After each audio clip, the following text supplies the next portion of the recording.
Ayan, mga kapambira, ito po ay continuation ng ating ano, interview interview pati, reaction video dun sa, interview ni Tito Shernan kay Rapido. Okey, 'wag na natin patagalin mga kapambira, play natin. Ba't kaya nakasanayan ng Katoliko? Hindi nila sinunod yung aral, technically. Milyon ang hindi sumunod. Yun, kaya nga may tinasabi sa Biblia na bula ang propeta eh. Kasi meron talagang mag-e-exist ng maling turo. Mhm. At doon pinatutunayan na hindi lahat ng religion tama. Ay, kasi may magtuturo ng salungat eh, kaiba yun ng Biblia eh. Tapos yung parang Old Testament yun, Oo. kay Moises. Anong bawal, wag sumamba sa tinanggal Una, ba yun? ibigin mo ang Diyos, ganyan. Yung pangalawa, hindi ako nagkakamali, huwag kang sasamba sa mga rebulto. Tinanggal ba yun? Diyos-Diyosan. Tinanggal ba yun?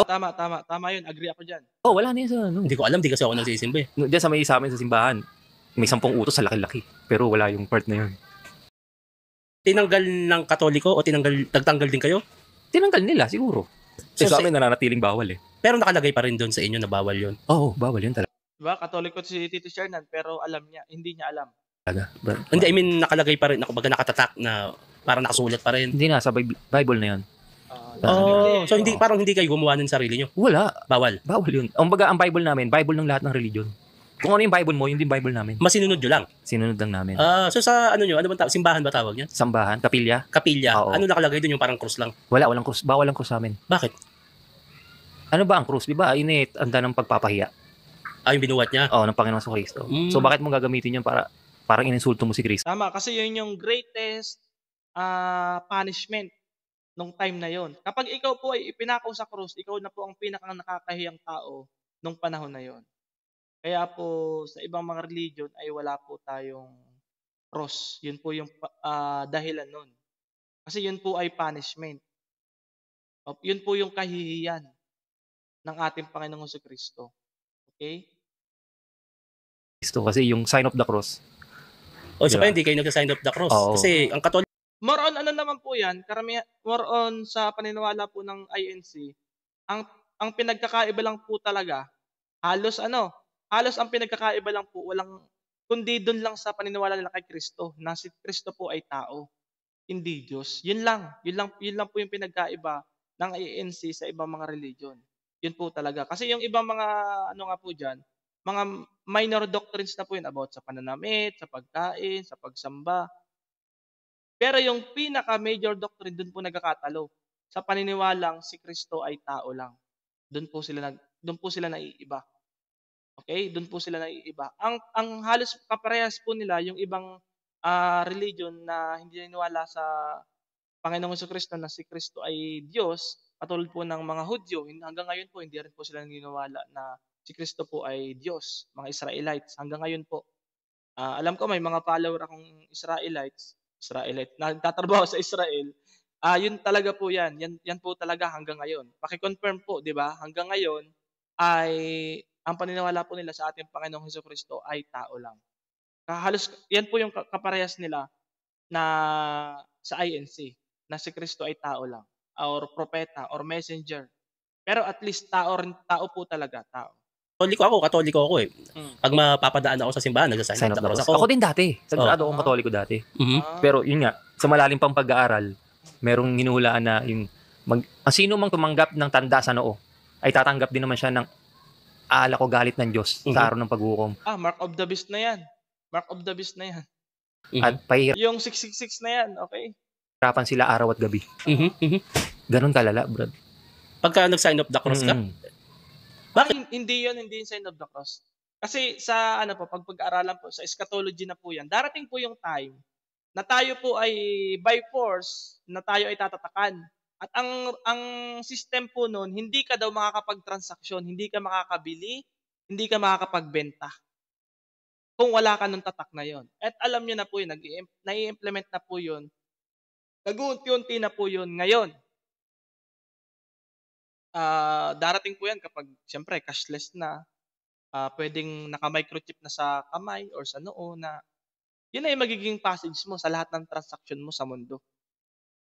Kasi yun yung system na sinasabi do'n. Pinakang literal na sinasabi po do'n. Kapag wala ka po nung tatak nung mark of the beast na 'yon, hindi ka makakapag-transaksyon. Hindi ka makakabili or makakapagbenta. Yun yung persecution na haharapin ng mga taong nabubuhay pa nung time na yon Kapag inabutan natin yun yung persecution na haharapin natin. Kung saka-sakaling aabutin pa natin yun, wala pong kasiguraduhan dun kasi yan po ay wala naman pong eksaktong date na binigay. Basta kapag nangyari po yun, yan po yung mga palatandaan na magkakaroon po ng tatakan ng mark of the beast. Pero hindi po yun yung sign of the cross, ha. Hindi po yun yung sign of the cross kasi kahit may sign of the cross ka man, nakakabili ka pa naman ng ano, nakakapagtinda ka pa din. So maliwanag na hindi yun yung sign of the cross. Iba po yung tinutukoy diyan, iba po yun. Ibang mark of the beast yun. Bakit? Gusto kong isipin na Aha. Kita mo, nasa Bible yun, no? bawal mag-sign of the cross. Tumanggap ka ng tandasan, ayon sa Book of Catholic, ang pamamaraan ng sign of the cross, una dito sa Oo. mga ganun. Baba. Hindi siya, ano lang siya, ayaw kong sagasaan yung pag-sign of the cross, pero ang masasabi ko lang po, hindi yan yung mark of the beast. Kasi nakakapag-transact pa kayo kahit may sign of the cross kayo, di ba? Hindi iba po yung sign of the beast. Iba po yung 666 diyan. Okay? Maliwanag po yun, iba po yan. Kahit po Catholic po kayo, alam niyo po na iba po yung mark of the beast. Oh. So natupad sa Sabay kanila tayo. sa Apocalypse. Ayoko. Pero yun nga kasi, just sa common sense na lang. Yun yung nagpahirap kay Kristo eh. Nung panahon ng Romano, kapag pinahawa ka sa krus, yun yung tanda ng kahihiyan. Kahihiyan. Oo, lahat ng mga samantala. Agree po ako dyan, kahit basahin po ninyo, yan po talaga ay pinakang greatest punishment sa isang taong makasalanan nung time na yon. Kung sa panahon natin ngayon ay bitay or panahon natin ngayon kulong lang, natanggal na yung bitay, yun po yun, yung bitay. O kaya sa kanila ay pinapako sa krus. Tao pinapako sa krus. So hindi si Jesus ang una. Hindi naman siya nag-sign of the cross eh. Kahit I nga, mean, sa pinako, hindi si Jesus. oo, marami pa. Marami. Kaya nga may kasama siyang dalawang magnanakaw, di ba? Kasi yun po yung capital punishment. Ibabago Oo. siya. Parang ayun yung katumbas ng kasalanan. Sintensya, oo. Sintensya. Oo, ganun. Tanda ng kahihiyan yun. Tsaka ba't mo gagamitin yun, di ba? So hindi talaga kayo Sign of the cross. hindi kayo Agree po ako dyan. mga Revolto Cross, wala kayo nun sa Wala kapilyo kami nyo. nun. Wala kami nun. So anong nararamdaman pag nakakita ka sa bangketa ng mga santo ninyo? Normal lang. Kasi, baga, hindi pa nila alam eh. Sana, maalaman nila. Hindi naman ibig sabihin na porkit, oy, kapandidiriya na kita. In fact, gusto ko nga kitang maliwanagan. Tama. Yun eh. Kaya, yun din yung pananaw ko, prinsipyo ko sa Facebook. Di bali na magalit kayo sa akin, pero ito yung totoo. Ito yung totoo. Ayun. Kaya napanood ko siya sa Facebook, di bali magalit daw. So maganda naman. Pinaglalaban din niya yung faith niya. Okay, tuloy tayo. O, kumbaga, ginagawa ko naman, pinipilit ko naman maging soft sa tao. Okay. Na, ganito po kasi yan. Oo. Magsuri kayo sa iglesia. Yung sinasabi ko, yung tinuro sa amin. Pero pag may mga malalalim na aral na, iniimbitahan ko na yan. Kasi hindi siya pwede magturo. Bawal magturo. Sorry na. Kasi yung mga bagay na yun, ministro na mga pagpaliwanag mo. Yun. Ministro lang makakapagpaliwanag, hindi niya kayang ipaliwanag yun. Kasi bawal. Kasi sabi nga po sa kanila, yung meron lang binigyan ng pangunawa, hindi sila authority yun. Nasa anong part ka pa lang ba? Anong level ka pa lang? Na, Sa pag-share mo ng ganyan. walang level siya. Basta yung basic Membro siguro. doctrine lang yung mga Oo. Kasi pag nag-iglesia ka, meron kang 25 lessons na dapat pag-aralan. Okay. So, kadalasan ng mga ino-open up ko sa FB nandun, bawal kumain ng dugo, rebulto, mga basic doctrine yun. Basic lang yun. May mas malalim pa doon. Mas malalim pa. Laging paghukom. Naku, pag napag-aralan mo yan, malapit na. Kabilang buhay yun. Oo. Malapit na. Tsaka, para sa amin sa mga nakauna. 2 months ago, napag-aralan daw po niya yung paghukom, yung eschatology, yung mga mangyayari sa mga huling araw at napakalapit na po talaga. Sabi nga po ng karamihan, we are living on the last of the last days. Oo, huling araw na talaga. Nawa ng Biblia, from beginning to ending. Andito na tayo, pinto na lang. Natupad na lahat eh. Tama. Anong natupad na? Mga nakasulat? Oo, lahat ng nakasulat. Tulad ng? After ng world, magkakaroon ng digmaan, digmaang aalingaw-ngaw, World War I. So, yun yung mga panahon ng mga huling araw na tinatawag. Wakas ng lupa. Panahon ng mga wakas ng lupa. So, nandito na tayo sa part ng, after ng World War I, yan na yung mga panahon ng wakas ng lupa na kung saan malapit na ang paghukom. Pagkatapos ng wakas ng lupa, paghukom na. So, andito na tayo. Konti na lang. Sabi nga, ang termino nga ng Panginoong ng Diyos, nasa mga pintuan na. Tama. Ano mangyayari? Paghukom, Judgment Day. May idea ka? Nakakatakot. Meron kaming idea. Tinuturo sa amin yun. Sa inyo lang? Na dapat nga sa lahat tinuturo yun eh. Ba't di mo sabihin kung anong klaseng paghuhukom Ang paghukom, Galing talaga ni Tito Sher nandito. Brad, ayun yung kaligtasan naman ng mga iglesia ni Kristo. Okay. Okay. Pero, baka ang nasa isipan mo, selfish kami. Parang ganun nga. Hindi naman selfish kasi. Okay. Kasi kayo nagki-claim kayo na kayo yung kasi sa second coming, halos lahat naman po ng religion na naniniwala kay Kristo na si Kristo ay babalik sa wakas ng panahon. 'Di ba kinakanta natin 'yan? Si Kristo ay babalik sa wakas ng panahon. 'Di ba? Catholic ka man, alam natin 'yun na si Kristo ay babalik sa wakas ng panahon para kuhain yung mga sa kanya. Okay? Kayo naniniwala kayo na gano'n, kami naniniwala rin kaming gano'n na tayo ay kukuhain, sila gano'n din. Kaso ang kaibahan sa kanila, sila lang daw 'yun. Okay? Kasi, in fact, araw-araw kami nagpapalaganap eh. Nag-share kami o inimbita namin. Pero hindi ko may Iglesia ni Cristo ka sa pangalan. Kailangan, ang tunay na Iglesia ni Cristo, nasusunod mo yung aral. Kumbaga, pinipilit mong sundin, maging sakdal ka. So, alam na ng Diyos yun. Ayun. Kailangan pinipilit mong sundin. Yun nga ni. Diba? Mahirap nga sumunod nga ni. Diba? Mahirap talaga pong sumunod. Kung ang kaligtasan natin ay nakabase lang sa pagsunod sa mga doktrina na sinasabi nyo, wala pong maliligtas. Kasi lahat naman ay nagkakasala. Kahit maya-maya nga, magkakasala ka na agad eh. Yan yung problema dyan, mga kapambira. Kung ang kaligtasan mo ay nakabase sa pagsunod mo, sigurado hindi ka ligtas. Kasi bakit? Lahat naman tayo mga palasuway eh. Lahat naman tayo mga maraming pagkakamali. Marami tayong mga ginagawang kasalanan. Di walang maliligtas kung ganyan. Kung yung ating kaligtasan ay nakabase sa pagsunod. Kuha na po ninyo mga kapambira. Na kaya hindi po ako para sa akin, maling paniwalaan yung ganyan na yung kaligtasan mo ay nakabase sa pagsunod. Mas paniniwalaan ko yung nasa Biblia, nasa Ephesians 2:8 ba yun? Na Galatians ba? Galatians yata yun, Galatians. Basahin ko lang wait lang. Yung pinakita ko po sa inyo, we are saved by grace. Ito, Ephesians 2:8. Yan, Ephesians 2:8, tama naman pala yung sinasabi ko. Ephesians 2:8. For it is by grace you have been saved through faith. It is not from yourself. It is the gift of God, not by works, so that no one can boast. Para wala tayong ipagyabang. Ngayon, kung sinasabi ni Rapido, kung tama po yung ganyang argumento, paano yung sinasabi dun sa Ephesians 2:8? At saka in reality, kung common sense lang po ang pagaganahin natin, lahat naman tayo sasablay. Di ba? Lahat naman po tayo may pagkakamali. Lahat po tayo, hindi natin nasusunod yan. Yung 10 utos nga lang eh. Kaya nga po dumating si Kristo kasi wala po nakakatupad sa kautusan. Okay, so maliwanag po na kung ang basehan lang natin ng kaligtasan ay mga pagsunod natin, walang maliligtas. Or may maligtas man, kunti, pahirapan pa. Pahirapan pa po mga kapambira kasi alam naman natin sa sarili natin na tayong mga tao, tayong mga tao talaga, likas tayong mga pasaway. Likas tayong makasalanan. Marami tayong pagsuway. Madali tayong makalimot. So kung gagawin nating basihan yung ating pagsunod, pahirapang may maligtas.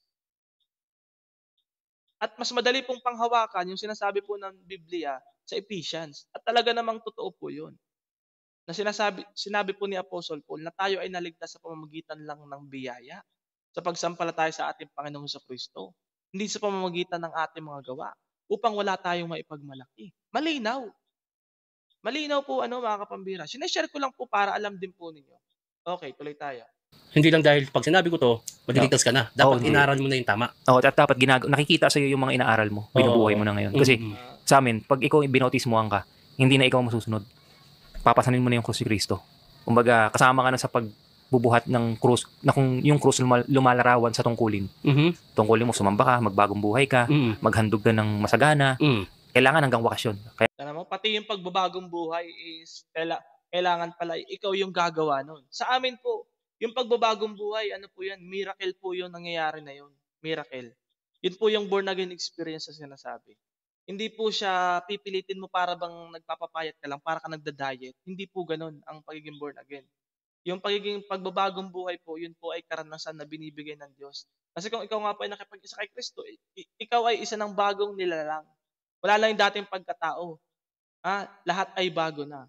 So, makakaranas ka talaga ng pagbabago. Not by your own ah, force or your strength. Not by your own strength yung pagbabago. Hindi mo yun sariling desisyon or hindi mo yun ginusto lang na para bang "Uy, magda-diet na ako." Hindi po gano'n. Ang pagbabago po ng tao, yun po ay mararanasan mo talaga ng totoo kapag tinanggap mo yung Panginoong Kristo. Yun po talaga yun. Kanya-kanya po yan, kanya-kanya po tayo niyan ng kung ano po yung na-experience natin. Okay, play. Kaya nga sabi ang magtiis hanggang wakas ay siyang maliligtas. Mhm. Yun yung mga bagay na hindi nagagawa ng wala sa iglesia. Kasi anong pagtitiis ang ginagawa mo kung wala kang utos na sinusunod? Mhm. Di ba? Mm. So, kailangan meron ka talagang pasukang Ayan, ang magtiis ang hanggang wakas ay siyang maliligtas. Ang konteksto po nun, sa susunod ko lang po pagtalakayin kung bakit nabanggit po yun. Ang magtiis hanggang wakas ay siyang maliligtas. Kasi nga po, pumapatungkol po yun dun sa paniniwala na ang kaligtasan ba ay nawawala o hindi. Yun po yun. Yung ang kaligtasan ba ay pwedeng mawala? Halimbawa, tinanggap mo ngayon yung kaligtasan. Ang kaligtasan ba ay mawawala o hindi? Doon na po yun papasok. So, medyo ibang usapin po yun, pero connected pa rin. Kaya lang ay hindi natin po matatalakay ngayon kasi hahaba tayo. kawan. Kailangan may pasukang religion para andun yung tamang utos. Dapat mo Okay. sundin. At pag nasunod mo na yon, sigurado, sumampalataya ka, maliligtas ka. Nasa tamang path. Oo, right path na. Ngayon, ang question na lang kung yung gawa mo kung karapat dapat pa. Pero nasa aklat ka na ng buhay. Mhm. Nasa aklat ka na ng buhay, tapos kikwestiyonin ka pa kung karapat dapat ka. Pati nga yung mga nasa langit, tinuro na, nasa Apocalypse na eh. Mhm. Oh, kasi nga, from beginning to hanggang paghukom. Okay. Tinuro sa Apocalypse, sino yung kasama ang mga anghel at ang iglesia. Nasabi Ganun, na rin. Brad, kami divine authority. Kumbaga, hindi kami nagsiself-proclaim. Kaya kami pumasok sa iglesia kasi yun din yung utos na dapat sundin. Mhm. Sinunod lang din namin. Hindi kami selfish. Mhm. Kumbaga, sabi nga ni Kristo, ako ang pintuan ng kawan. Mhm. Sino man pumasok sa pamamagitan ko ay maliligtas. Mhm. So, kapag sinabing pumasok, mali na yung paniniwala ng born again at si Kristo ang papasok sa puso mo. Di ba? Okay. Ikaw ang papasok, hindi si Kristo papasok sa puso mo. Ano yung papasukan mo? Yung kawan. Tamang lugar. Kapag sinabing kawan, sa English flock, Okay. bakit nagkaroon ng flock? Ano ba ibig sabihin ng flock? May bakod. Okay. Binukod. Ibig sabihin nun, nagpapatunay na ang Panginoong Kristo nagbubukod talaga ng taong kanya. Sa Gawa 20, So kung in literal daw, dapat ay si Kristo yung papasukan, hindi yung si Kristo yung papapasukin. May point. 28, ingatan ninyo ang inyong sarili at ang buong kawan, ang kausap mga nasa loob ng kawan. Okay. Ingatan ninyo sarili nyo at ang buong kawan, hinirang kayo ng mga obispo ng katiwala upang pakanin ang iglesia ni Kristo na binili niya ng kanyang dugo. Bakit niya sinabi yun? Kung ang kaligtasan sa lahat ng tao ay bakit nagbukod pa siya? Okay. Kung lahat ng tao, sasabihin lang tinanggap na si Kristo, bakit may judgment day pa? Yun yung gusto ko malaman eh. Ano mangyari dun sa judgment day? Kung naniniwala ka may ganun. Ang paghuhukom, Brad, ganito. Makakarinig ka ng, nasa Apocalypse yun eh. Mga digmaan, kaguluhan. Dinoktrina sa amin niya, pero yung alam ko lang sabihin ko. Oh, sige. Makakarinig ka na nakakatakot na ugong. Hindi kaya Nakakatakot na. Kaya parte lang ng bagyo yun? Hindi. At pagpakakak ng trompeta, Okay. bababa ang Panginoong Kristo. Second coming kung tawagin. Oo, yun. Pagbaba ng Panginoong Kristo, kukunin niya yung kanya. Aangat sa langit yun, sa hangin. Yun yung rapture na tinatawag. Ngayon, kasunod na nun yung pantupok na apoy. Ay, yung judgment day. Yun yung judgment day. So, tingin mo kayo lang ang maliligtas? Ganito yan eh. Direktahan to. Direktahan to. Ang selfish pakinggan eh, no? Hindi. Pero ano eh. Kasi ayun yung tama na Pero kung tingin base mo sa Biblia, Oo. kung pagbabatayin natin Biblia, yun talaga nakasulat. Iglesia ni Kristo. At siya, ang ulo ng iglesia, at siya ring tagapagligtas nito. Ganito yan eh. Ulo si Kristo. Katawan ng iglesia. Gets ko yan. Di ko lang makuha yung verse niya kasi di niya nababanggit eh. Hindi ko rin masyadong familiar yung verse na sinasabi niya. Hindi ko makuha. Pe-present ko sana sa inyo eh. Ay, try natin. Baka mahanap natin. At siya na ulo ng iglesia. Impromptu to ha, mga kapambihira. Yan natin. Ito. Sapagkat lalaki ang ulo ng kanyang asawa, katulad ni Kristo na siyang ulo ng iglesia, na kanyang katawan at siyang tagapagligtas nito. Kung paano nasasakop ni Kristo ang iglesia ay gayon din naman ang mga babae ay dapat masakop sa lubos. Ang pinag-uusapan pala po dito ay order. Oo, order. Pero kasi po mga kapambira, yun nga, yung word kasing iglesia dito, ang tawag, yung iglesia kasi hindi ibig sabihin na pag sinabing iglesia dito ay iglesia ni Kristo na sekta. Kasi yung time po na yan, lalo po nitong time na to, ng time nila ng mga alagad, ng mga apostol, wala pa namang INC niyan. Wala pa pong INC niyan. Ang tinutukoy po niyang iglesia, yan po yung samahan ng mga mananampalataya. Real talk, wala pa pong INC nung binabanggit yung iglesia dyan. Kuha po ninyo? Ang ibig sabihin po ng iglesia ay hindi po INC. Ang ibig sabihin po ng iglesia, samahan ng mga mananampalataya. Ngayon, kung i-interpret po natin yan, na sapagkat ang lalaki ang ulo ng kanyang asawa tulad ni Kristo na siyang ulo ng iglesia ni Kristo, mamamali na po tayo. Kasi that time na binabanggit yan, wala pa pong iglesia ni Kristo. Okay, balik tayo. Pag dumating ang ulo, sino ililigtas niya? Katawan. Katawan niya. Oh. Pag nasa loob ka ng katawan, ibig sabihin nun, yung kasalanan mo, si Kristo na sasagot nun. Kasi ganito kasi yan eh. Oo. Ibig sabihin, nako. May rin pala sa kanila, may justification. Totoo po, may justification. Ang batas ng Diyos, kung sino nagkasala, siya parurusahan. Ang kasalanan ng magulang hindi pwedeng bayaran ng anak. Ang kasalanan Justification yan. ng anak hindi pwedeng bayaran ng magulang. So yun yung utos ng Diyos. Rule, batas. Ngayon, ang Panginoong Kristo, papaano niya maililigtas ang tao nang hindi niya nalalabag yung utos ng Diyos? Paano? Ito ginawa niya. Gumawa nga siya ng isang taong bago. Hindi. Ganito po yon. Ang sinasabi po siguro ni Rapido, nung unang panahon kasi, nalilinis ang kasalanan ng isang tao sa pamamagitan ng paghahandog. Noong time po, sa Jewish culture po, naghahandog po ang mga tao pangtubos sa kasalanan. Halimbawa, ikaw nagkasala ka. Tutubusin mo yung sarili mo. Maghahandog ka ng tupa, maghahandog ka ng kalapati, maghahandog ka ng pinatabang hayop, kung ano pa man yan, bilang pantubos dun sa kasalanan mo. Tapos, si Jesus Christ, yun po ay nire-represent niya yung kasalanan natin. Siya yung naging handog. Yun po yun. Namali siguro si Rapido dito. Na kung saan si Kristo ulo, okay. Katawan, iglesia. Okay. Ngayon, ganito yan eh. Bawa, nakapatay ka, kinulong ka. Ang kamay mo ba ang ikukulong lang o buong katawan mo? Buong katawan. Buong katawan. So, ganun ang ginawa ng Panginoong Kristo. Gumawa siya ng taong bago na siya ang ulo, katawan, iglesia, na kapag ikaw nagkasala, yung ulo mananagot. Si Kristo na mananagot ng kasalanan mo kasi nga nasa loob ka na ng katawan niya. Hindi po biblical yung explanation na yun. Ang tamang biblical na explanation po, ang pamantayan po ng Diyos noon ay paghahandog. Kaya po may paghahandog noon. Remember, si Abraham at si Isaac, challenge ng Diyos si Abraham para ihandog si Isaac. Pero kasi uso po ng paghandog kasi nga po kasalanan. Tapos si Jesus Christ represent as handog. Tayo tinubos sa kasalanan. Yun po yun.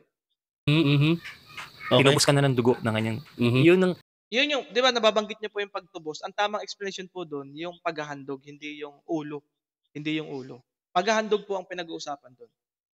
Dugo, pinapadana bilang kordero. Di ba kordero ng Diyos na nag-aalis? Kasi nga po, yung kordero nung time na yun, panghandog yun. Pangpalit yun sa kasalanan ng tao. Okay? Kaya si Jesus Christ ay represents as kordero. Okay? Tama?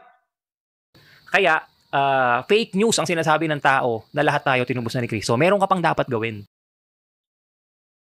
What? Na nasa loob ka na ng katawan niya. Okay. Tinubos ka na ng dugo ng kanyang. Kaya, fake news ang sinasabi ng tao na lahat tayo tinubos na ni Kristo. Meron ka pang dapat gawin. Masakop ka muna ng mga tinubos. Hindi totoo na yung lahat ng tao. Di ba, yung mahal na araw. Yes. Natubos na yung kasalanan nyo. Mali yun. Fake news yun. Kung pagbabatayan mo Biblia. Natubos na kung sasampalatayanan mo yung ginawa niyang pagtubos. Gets niyo po, mga kapambira? Yung pagtubos ni Jesucristo para po yun sa lahat. Ngayon, kung tatanggapin mo, kuha na po ninyo, hindi mo yun matatanggap ng effort mo yung kaligtasan. Tinubos ka na nga. Ngayon, ang gagawin mo na lang, sasampalatayanan mo na lang. Diyan pala po nagkakatalo pala sa ganitong ano pala.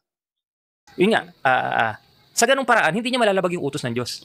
Kasi, Ama, pwede kong iligtas yan kasi nasa loob ng katawan ko yan. O, di ba? Ngayon, pag ikaw ba nasa labas ng katawan, nagkasala ka, babayaran ba ni Kristo? Hindi. Bakit? Malalabag niya yung utos ng Diyos. Okay. O, hindi kita pwedeng iligtas. Kasi, kung ikaw nagkasala, ikaw paparusahan. Wala pong gano'n, hindi po biblical yung gano'n, yung ulo, katawan. Alangan namang paparusahan lang yung katawan, yung iba iwala yung ulo. Hindi po gano'n yun. Ang tama pong proof doon is yung paghahandog ng mga hayop. Kaya si Kristo represent as kordero, bilang hayop na handog. Kordero ng Diyos. Kasalanan mo yan. Okay. Ganun ang siste. Ngayon, palibasa ikaw nasa loob ng katawan, ang mananagot na, Si Kristo. yung ulo na kasi nasa loob ka na ng katawang bago. Okay. Maring ganun yung gusto niyang explain, kaya lang ay hindi niya siguro na-relate po nila sa ulo. Mali po yun, mali po na ulo. Alangan namang nagsasuffer si Kristo tapos yung katawan hindi. Alangan nagsasuffer yung ulo mo, yung katawan hindi. 'Di ba? Ang sakit ng kalingkingan ay dama ng buong katawan. Alangan naman yung ulo nagsasuffer tapos yung katawan mo nag-i-enjoy. Hindi yung gano'n. Kahit kalingkingan nga, at sakit lang ng kalingkingan, dama ng buong katawan. Maling konteksto po yun na kasalanan daw ng katawan, ang ulo lang yung tutubos. Hindi po yun. Ang sakit ng kalingkingan, dama ng buong katawan. Hindi po yan, Ang tama po sigurong, niya, yung sinabi ko nga po kanina, bilang kordero. Yun ang batas ng Diyos. Hindi niya nalabag yung utos ng Diyos.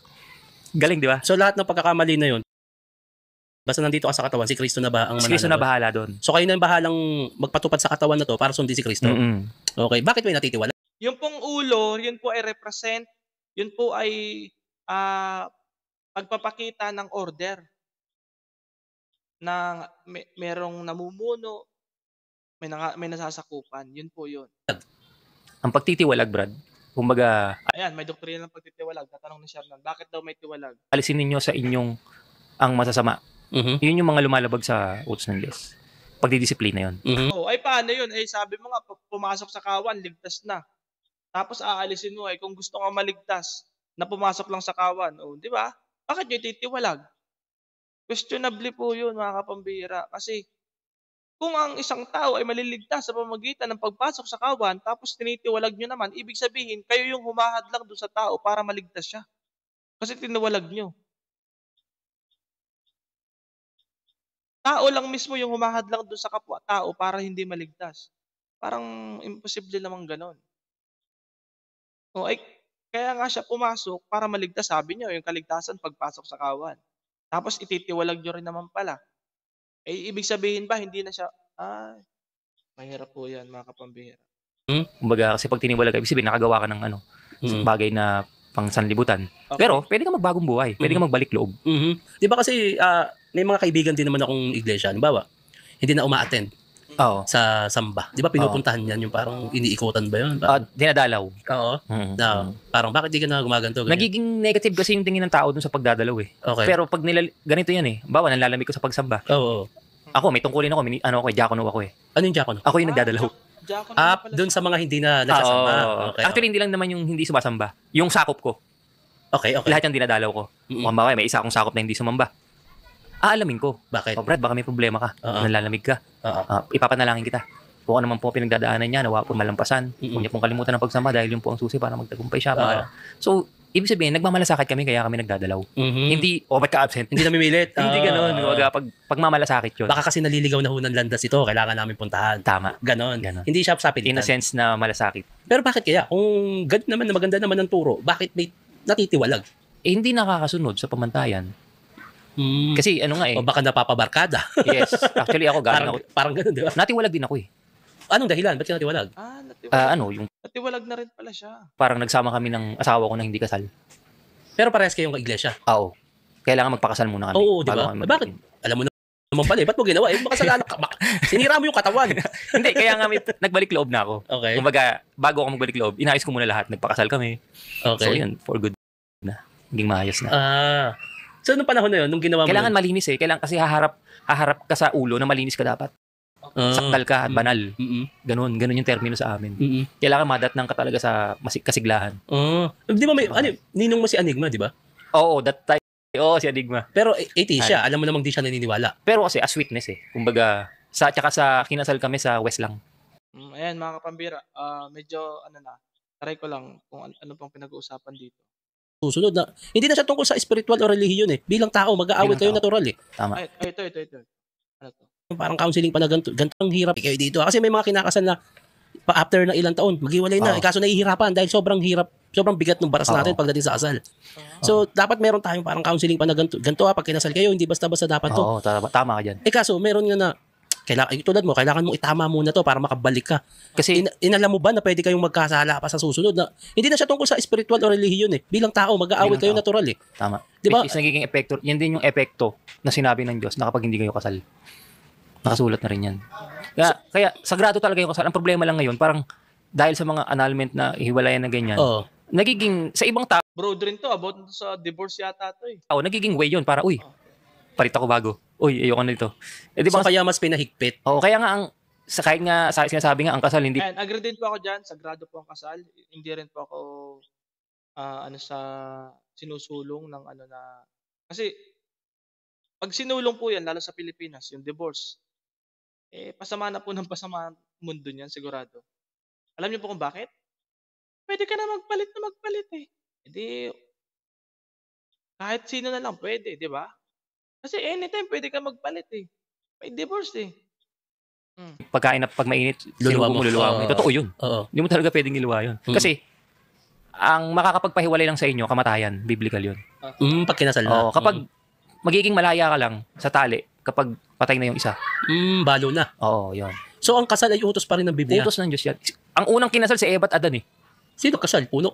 Ang Diyos. Kayo magsama. Magsama kayo. Yun, pagkakasal yun.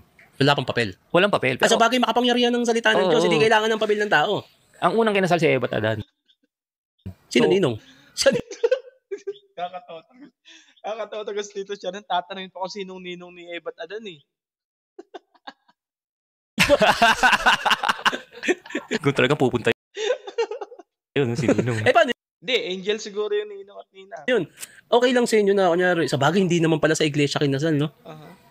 Kasi kinikredit din namin yung munisipyo pero ngayon, hanggat maaari, sa kapilya na talaga. Kinasal na kayo sa kapilya, hindi pa? Hindi pa. Kasi gusto ko mag-arbo kaya pinag-iipunan ko pa. Sa bagay. Ino-honor naman pa, kahit sa munisipyo, kahit sa West, ino-honor naman yan. Ino-honor naman yan ni Lord. Sabi mo nga, wala namang babayaran sa kapilya. Oo. Ang kailangan mong gastusan bilang iglesia ka, Sa sambahan? Wala. Hindi. Ang pinag-iipunan ko, yung pag-iimbita ka ng tao, di ba? Pagkain, damit. Kaysa puro carrots na naman. Inanggulo mo sa akin yun, no? Mamaya, pag kinasal ka ulit, ang handa mo, kalderetang puro carrots na naman. Kailangan patatas, no? Kailangan mas pagandaan nyo na. Mamaya, ilagay mo dun sa, sa kaldereta, giniling na. Salamatan ako, pero yung mga ganito. Ganito yung mga gustong usapan Ako naman, kaya ako rin ginawa yung dayo, tol. Makinig. Ang ganda niyan. Willing ako. Hindi, lagi kang kulang. Oo, tol. Everyday is knowledge para sa akin. Tsaka ako bilang high school graduate. Dumating ako sa point na nagmamarunong ako. Lalo na. Ayan. So, ayan na, mga kapambira. So, natapos na po yung usaping religion dito. So, nag-open up na sila kung nagustuhan nila yung sharing nila. Tapos, yan din yung gusto ni Rapido na makapag-open up siya. Magandang discussion daw. So, yun po mga kapambira. Hopefully po, ito, iiwanan ko lang po ito sa inyo na, yun, ulitin ko lang. Ang kaligtasan po ay kaloob ng Diyos, biyaya ng Diyos. Mga kapambira? Hindi sa pamamagitan ng ating mga gawa or hindi sa pamamagitan ng relihiyon na kailangan umanib ka. Kasi, pag dahil lang po sa pag-anib mo, maliligtas ka, paano nga kung dumating yung time, wala ka dun? At naitiwalag ka, hindi ka na pala ligtas. Tapos by effort lang din Paano kung hindi ka makasunod? Di ba, mga kapambira? So, ganun ba? Ganun ba para saan pa yung ginawa ng Diyos? Para saan ba yung ginawa ng Diyos? Dahil ba magaling ka, kaya ka maliligtas? Dahil ba mabait ka, kaya ka maliligtas? Pangkalahatan po yun. Na kailangan lang natin gawin, sampalatayanan yung ating Panginoong Kristo. Gawin siyang Panginoon. to be followed na lang kung ano man yung iniisip niyo na mabubuting bagay, na dapat isapamuhay. Yun ay, yun ay yun ay ano na, yun ay plano ng Diyos sa atin na tayo mabagong buhay, pero hindi yun ang magliligtas sa atin. Kasi kung dun lang yung yun lang, ulitin ko kung yun lang yung magiging basehan ng kaligtasan natin, lahat naman tayo pasaway. Lahat naman tayo nagkakamali. Lahat tayo sumasablay. 'Di ba? Kuha po ninyo. Lahat po tayo sumasablay, lahat tayo nagkakamali. So yun lamang po mga kapambira. Hopefully meron tayong natutunan sa kanila. So hindi ko naman po lahat dinidisagree yung mga paniniwala nila kasi halos ang pagkakaiba lang talaga po yung patungkol lang kay Jesus Christ. Sa ibang mga paniniwala sa pagkain, pananamit, minor lang naman 'yon. Ang pagkakaiba lang po yung about kay Jesus Christ, yung pagiging Diyos ni Kristo. Do'n lang po nagkakaiba. So 'yun lamang po mga kapambira. Thank you so much po sa inyong pakikinig. Maraming salamat po. Pa-like and share po ng ating video. Thank you so much po. And see you on my next vlog. Bye-bye, bye-bye. Ay.